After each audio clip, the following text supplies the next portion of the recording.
दोस्तों, इन दिनों ये बात आम तौर पर कही जा सकती है कि एक तरफ राहुल गांधी के सितारे बुलंदी पर है, तो दूसरी तरफ मोदी जी, उनके इकोसिस्टम, उनके तमाम चेले चपाटों के सितारे गर्दिश में आ गए हैं। अब देखिए ना, संसद में राहुल गांधी जीतते हुए नजर आए और संसद से लेकर बाहर तक राहुल गांधी ही तो जीत रहे हैं। अब हाईकोर्ट में भी जीत गए। एक केस जो लंबे समय से चल रहा था, जिसमें राहुल को जमानत भी लेनी पड़ी थी, आज की तारीख में भारतीय जनता पार्टी की उस याचिका को जज साहब ने कूड़े के ढेर में फेंक दिया, कूड़े के डब्बे में डाल दिया, याचिका फाड़ डाली। राहुल गांधी की जीत हुई।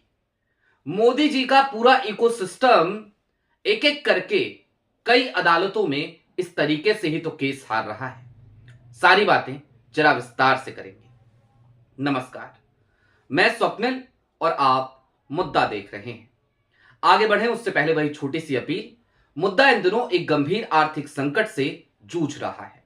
एक तरफ हमारे मेन बैंक अकाउंट बीते कई महीनों से फ्रीज चल रहे हैं, तो दूसरी तरफ हमारे 2.5 साल पुराने चैनल को हमसे लंबे समय तक छीन कर रखा गया था। ऐसे में डे टू डे ऑपरेशंस में मुद्दा को काफी मुश्किलों का सामना करना पड़ता है। लिहाजा आपसे गुजारिश है, यदि आप चाहें तो स्क्रीन पर दिख रहे क्यूआर कोड या फिर के नीचे दिख रहे यूपीआई नंबर के जरिए मुद्दा की छोटी छोटी मदद जरूर कीजिएगा, ताकि हमारी बेबाकी यूं ही बनी रहे, बदस्तूर जारी रहे। अब आगे बढ़ते हैं। कौन सा केस था? आपकी स्क्रीन पर बारी बारी से मैं आपको 2 खबरें सबसे पहले दिखा देना चाहता हूं। मसलन आपकी स्क्रीन पर पहली खबर आज तक की, राहुल गांधी के खिलाफ मानहानि का केस खारिज, करप्शन रेड कार्ड मामले में कर्नाटक हाईकोर्ट ने दी बड़ी राहत। दूसरी खबर अंबानी साहब के चैनल की, हेडलाइन देखिए, 40% कमीशन वाली सरकार, राहुल गांधी को कर्नाटक हाईकोर्ट से बड़ी राहत। अब मैंने आपसे कहा ना कि राहुल गांधी लगातार जीत रहे हैं, सदन में भी जीता, सदन के बाहर भी जीतते हुए नजर आ रहे हैं। अब जरा कुछ चीजें और समझिए कि राहुल कहां कहां किन किन मोर्चों पे जीत रहे हैं। उसके बाद इस पूरी खबर की तरफ चलेंगे कि यह पूरा केस क्या था, जज साहब ने क्या कहा, राहुल गांधी ने क्या याचिका लगाई थी, भारतीय जनता पार्टी ने क्या आरोप लगाए थे। लेकिन सदन के भीतर तो राहुल गांधी का ही नैरेटिव चलता रहा। पहली बार ऐसा हुआ। इससे पहले होता यह था कि Bharatiya Janata party agenda set करती थी और तमाम विपक्षी दल उसी एजेंडे के हिसाब से चला करते थे, तमाम विपक्षी दल। लेकिन इस बार राहुल गांधी वो एजेंडा सेट करते रहे। उन्होंने जिन मुद्दों पे चाहा उन्हीं मुद्दों पर बात हुई, और आज की तारीख तक राहुल गांधी लगातार मोदी जी को और उनके मंत्रियों को ऐसा लगता है जैसे होमवर्क देते हैं। सुबह दोपहर शाम 3 टाइम बकायदा क्लास वर्क भी दे रहे हैं, होमवर्क भी दे रहे हैं, और कर क्या रहे हैं, कोई ना कोई ऐसा मुद्दा छेड़ दे रहे हैं कि मंत्रियों को आकर के जवाब देना पड़ रहा है।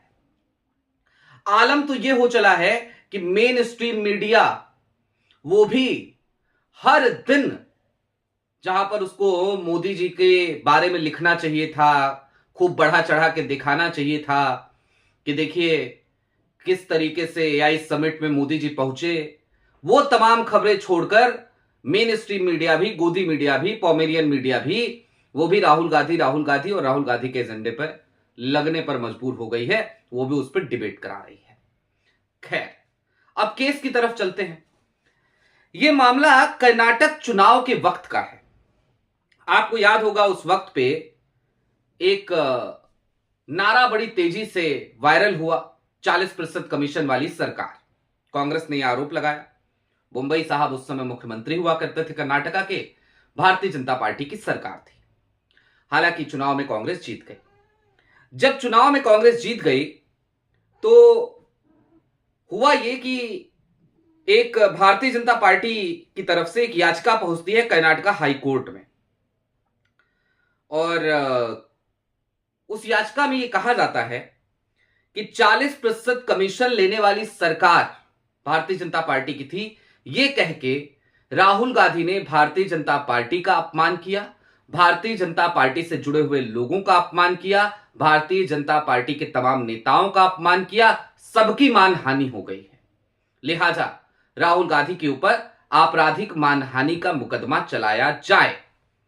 अब यह याचिका मजिस्ट्रेट अदालत में गई थी और मजिस्ट्रेट अदालत के बाद इस याचिका को फिर राहुल गांधी ने चैलेंज किया कर्नाटका की हाई कोर्ट में।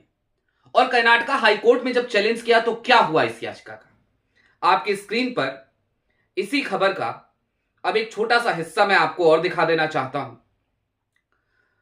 राहुल गांधी ने केस खारिज करने की मांग की थी। राहुल गांधी ने हाई कोर्ट में याचिका दायर कर केस खारिज करने की मांग की थी। उन्होंने तर्क दिया था कि कोई भी पोस्ट या सामग्री सीधे उन्हें नहीं जोड़ती। कोर्ट ने फैसला देते हुए कहा कि ऐसे आरोप राजनीतिक आलोचना के दायरे में आते हैं और संवैधानिक संरक्षण प्राप्त है। कार्यवाही जारी रखना कानूनी प्रक्रिया का दुरुपयोग होगा। यह राहत राहुल गांधी के लिए बड़ी राहत है क्योंकि इससे पहले जून 2024 में मजिस्ट्रेट कोर्ट ने उन्हें जमानत दी थी, उन्हें जमानत लेना पड़ा था। सिद्धारमैया और डीके शिव कुमार को भी 1 जून 2024 को जमानत मिली थी। केस 2023 चुनाव प्रचार के दौरान कांग्रेस के 40% कमीशन वाली सरकार वाले नारे से जुड़ा था, जिसने भाजपा पर भ्रष्टाचार के गंभीर आरोप लगाए थे। अब मानहानि का मामला था। जाहिर सी बात है, राहुल गांधी को फंसाने का सबसे अच्छा तरीका तो मानहानि का ही मामला है। ना जाने कितने ही मानहानि के मामले चल रहे हैं, चलिए एक और खत्म हो गया। लेकिन इसके अलावा और कौन कौन से मामले हैं? एक मामला खूब सुर्खियों में रहता है, नेशनल हेराल्ड। तो नेशनल हेराल्ड की जो पुरानी वाली याचिका थी ईडी की, जो पुराना केस था, वो रद्द हो चुका है। हालांकि ईडी ने बड़ी समझदारी से, और न्यायपालिका भी पता नहीं क्या कर रही थी, समझ में नहीं आया हमें, ईडी ने बड़ी समझदारी के साथ एक नया केस भी दर्ज करा दिया है। लेकिन उसका हश्र भी वही होना है, च्युइंगम की तरह भले इस मामले को खींचा जाए। दूसरा मामला क्या है राहुल से जुड़ा हुआ मानहानि के अलावा? वो मामला है दोस्तों नागरिकता से जुड़ा हुआ। और नागरिकता से जुड़ा हुआ जो मामला है वो भी लखनऊ बेंच ने खारिज कर दिया। हालिया दिनों में ही किया, जनवरी में ही किया। आप तक वो खबर भी हमने पहुंचाई थी। अब राहुल हर मोर्चे पर धीरे धीरे जीतते हुए तो नजर आ रहे हैं। लिहाजा हमने शुरुआत में कहा था कि राहुल गांधी के सितारे जो है वो बुलंद चल रहे हैं और मोदी जी के सितारे गर्दिश में चल रहे हैं। लेकिन अब हमने सिर्फ और सिर्फ इस एक केस की वजह से यह बात नहीं कही थी। अब जरा स्थितियों को समझिए कि आज की तारीख में हो क्या रहा है। पहली बात तो हमने बता दी और आपको दिख भी रही होगी, किसी भी व्यक्ति को दिख रही होगी कि राहुल के एजेंडे पे भारतीय जनता पार्टी घुटने टेकने को मजबूर हो गई है। राहुल के सामने प्रधानमंत्री नरेंद्र मोदी आजकल आंखें मिलाने में, नजरें चुराने में शर्मा रहे हैं। और दूसरी तरफ और देखिए क्या क्या हो रहा है। तो हो ये रहा है जनाब कि पूरा का पूरा जो इकोसिस्टम था ना मोदी जी की तारीफ करने वाला, वो सिस्टम आजकल बागी हो चला है, कोलैप्स हो गया है। या फिर इसे इस तरीके से भी समझा जाना चाहिए कि संघीय विचारधारा के लोग अब प्रधानमंत्री नरेंद्र मोदी को एक दिन भी बर्दाश्त करने को तैयार नहीं है। संघ खुद भी मोदी जी का रिप्लेसमेंट चाहता है और संघ इसके लिए लॉबिंग भी कर रहा है। मोहन भागवत लखनऊ आज पहुंच रहे हैं, 3 दिन गोरखपुर में रहे, उसके बाद मेरठ जाएंगे और लगातार वो संघ के पदाधिकारियों से, आरएसएस के लोगों से, आरएसएस के स्वयंसेवकों से ये कह रहे हैं कि सिर्फ भारतीय जनता पार्टी की बात मत कीजिए, हर राजनीतिक दल से मेलजोल बढ़ाइए। हालांकि पता नहीं वो ये बात कैसे कह पा रहे हैं, क्योंकि आरएसएस से शायद ही कोई पार्टी होगी जो मेलजोल बढ़ाएगी विपक्ष के धड़े से। ना तो समाजवादी पार्टी के लोग बढ़ाने वाले हैं, कांग्रेस से वैसे ही कट्टर दुश्मनी है, और राहुल गांधी तो फूटे आंख नहीं सुहाते संघ उन्हें। तो ये हाल चल रहा है। शाह साहब अब जाकर के मोदी जी को डिफेंड करने लगे हैं। जब मोदी जी इमोशनल हो गए, टूटते हुए नजर आए और कैबिनेट की बैठक में लगभग रो पड़े थे, तब जाकर के शाह साहब थोड़े से एक्टिव हुए, कहे कि चलो ठीक है, कोई बात नहीं, थोड़ा सा बचाव कर लेते हैं, डिफेंड कर लेते हैं। तो शाह साहब अब एक्टिव हुए हैं। लेकिन परिस्थितियां बहुत तेजी से बदल गई हैं। जिस राहुल गांधी के ऊपर इसी भारतीय जनता पार्टी ने पीआर का पैसा झोंक झोंक कर उनकी छवि को खराब किया था, पप्पू शब्द से नवाजा था।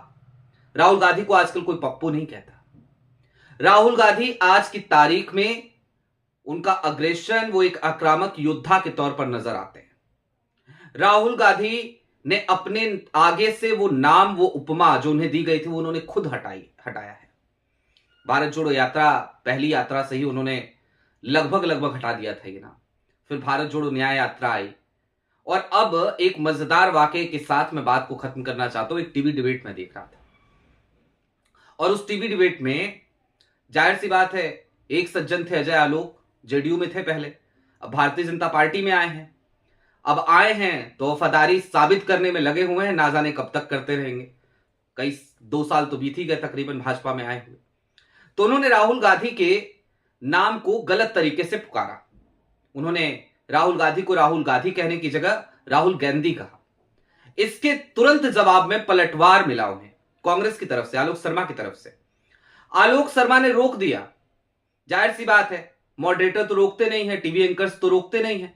तो आलोक शर्मा ने रोका और कहा कि अच्छा एक बात बताइए, मैं अगर नरेंद्र मोदी जी को नरेंद्र तेली कहूं या नरेंद्र घाची कहूं तो कैसा लगेगा?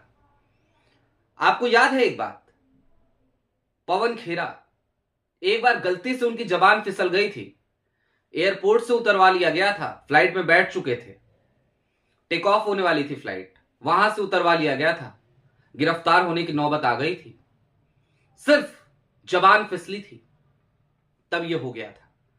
नरेंद्र दामोदर दास की जगह नरेंद्र गौतम निकल गया था। हो जाता है कई बार। इस पे बवाल काट दिया था इन लोगों ने। खैर, कुल मिलाकर ऐसा लगने लगा है जैसे मोदी जी के झोला उठाने का वक्त आ गया है, क्योंकि एक तरफ राहुल गांधी तो भारी पड़ रहे हैं, वो अलग मसला है। राहुल गांधी हर मोर्चे पर जीत रहे हैं, वो अलग मसला है। सबसे बड़ा मसला तो यह है कि मोदी जी का खुद का इकोसिस्टम ही बागी हो चला है, और वही अब मोदी जी को पसंद नहीं कर रहा, वही चाहता है, वही कह रहा है, साहब अब तो बहुत हो गया, मेहरबानी करो, झोला उठाओ। आपकी क्या राय है कमेंट बॉक्स में जरूर बताइएगा। अभी के लिए दीजिए इजाजत। चलते चलते फिर वही अपील, चैनल पर नए हो तो सब्सक्राइब करते हुए जाइएगा, सक्षम हो तो छोटी छोटी मदद मुद्दा की जरूर कीजिएगा। बहुत शुक्रिया।